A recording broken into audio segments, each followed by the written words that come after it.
Сибайском филиале среднего специального музыкального колледжа в настоящее время обучается 40 детей со всего Зауралья. Преподаватели музыкального цикла 13, общеобразовательного 4. Учебный год выдался насыщенным. Воспитанники принимали активное участие не только в культурных мероприятиях, но и в спортивных соревнованиях, интеллектуальных конкурсах всероссийского и международного уровней. Практически во всех из них учащимся Сибайского филиала удалось добиться хороших результатов. В течение учебного года воспитанники учреждения принимали участие в зональных, региональных, всероссийских, международных конкурсах, фестивалях. Без дипломов юные дарования не возвращались. К примеру, с ежегодного международного фестиваля «Хрустальное сердце мира» привезли дипломы лауреатов первой и второй степеней.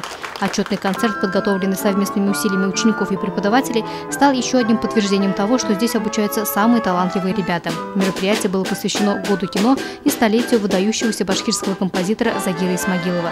Потому в течение всего концерта со сцены звучали композиции из известных кинофильмов, произведения русских башкирских классиков.